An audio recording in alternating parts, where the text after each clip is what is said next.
નમસ્કાર મિત્રો, જય હિન્દ, જય ભારત, જય માતાજી, જય શ્રી કૃષ્ણ. સ્વાગત છે તમારું આપણી YouTube channel government pension salary ઇન્ફોન ન્યૂઝમાં.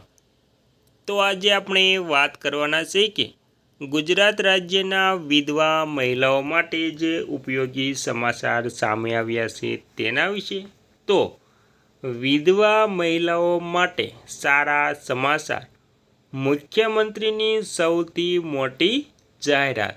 તો મિત્રો, આ જાહેરાતથી વિધવા મહિલાઓમાં ખુશ ખબર છે. તો મિત્રો, તમે પણ ગુજરાત રાજ્યના વિધવા મહિલાઓ અથવા તો તમે ગુજરાત રાજ્યની કોઈ પણ સેવામાંથી તમે જે યોજના છે તેમાંથી લાભ લઈ રહ્યા છો, તો તમારા માટે આ સમાચાર ખૂબ જ ઉપયોગી થવાના છે. તો મિત્રો, વિડીયોને અંત સુધી જોવા નમ્ર વિનંતી. અને તમે આપણી ચેનલમાં નવા હોય તો આપણી ચેનલને સબસ્ક્રાઈબ કરવા નમ્ર વિનંતી.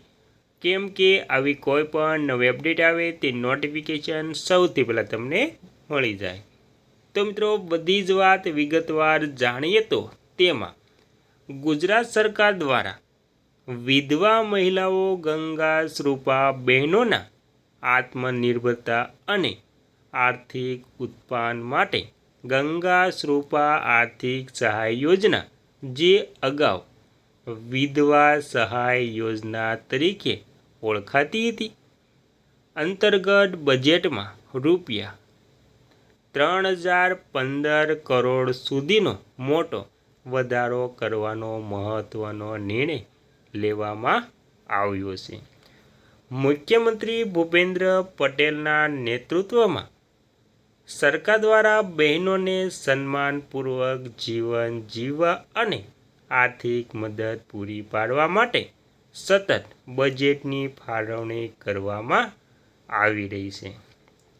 તો આવી રીતે ગુજરાત રાજ્યના વિધવા મહિલાઓ માટે મુખ્યમંત્રી પણ સૌથી મોટી યોજનાઓ જાહેર કરતા રહ્યા છે.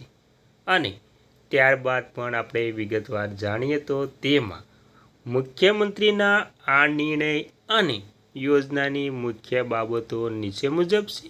જે તેમાં બજેટમાં જંગી વધારો અને નાણાકીય જોગવાઈ, ઐતિહાસિક બજેટ ફાળવણી. તેમાં જોઈએ તો વર્ષ 2025-26 અને 2026ના બજેટ સત્રમાં આ યોજના માટેની રકમ વધારીને રૂપિયા 2848 કરોડથી રૂપિયા 3015 કરોડ સુધીની સંગીન જોગવાઈ કરવામાં આવી છે. ત્યારબાદ 700 કરોડનો વધારો. વિધવા મહિલાઓને નિયમિત આર્થિક ટેકો મળી રહે તે માટે ગત વર્ષની સરખામણીએ બજેટમાં રૂપિયા 700 કરોડનો ધરખમ વધારો કરાયો હતો.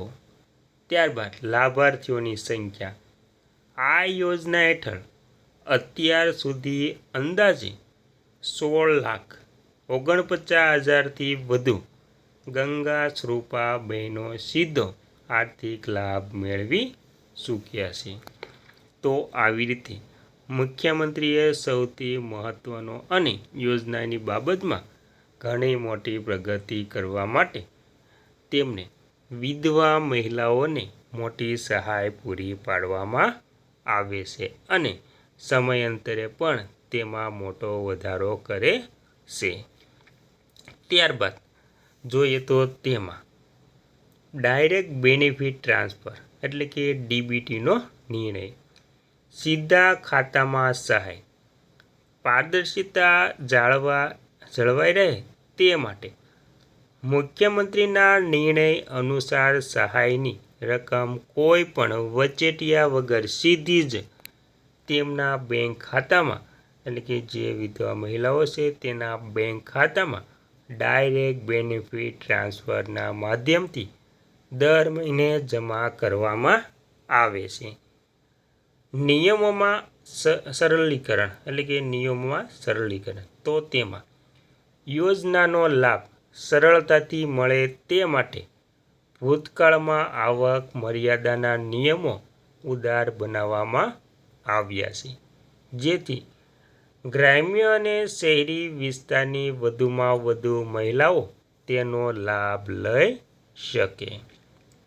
તો મિત્રો, આવી રીતે વિધવા બહેનોને જે તેમનું બેંક ખાતું છે તેમાં સરકાર ડાયરેક્ટ બેનિફિટ ટ્રાન્સફર એટલે કે સીધા તેમના બેંક ખાતામાં જે પેન્શનની રકમ છે તે સીધા જમા કરી દેશે.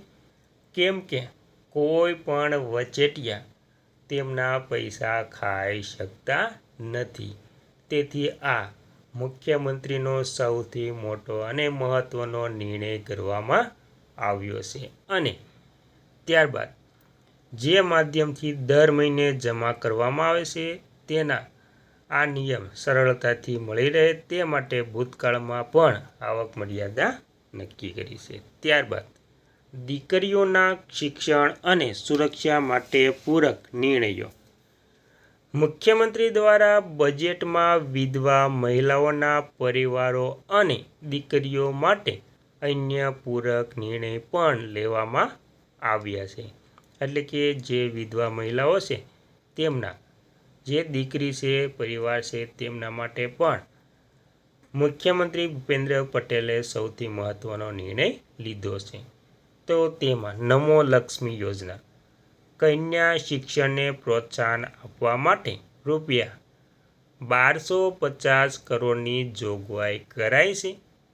નમો લક્ષ્મી યોજના, ITIમાં અભ્યાસ કરતી દીકરીઓ માટે ₹40 કરોડની ફાળવણી સાથે નવી યોજના શરૂ કરવામાં આવી છે.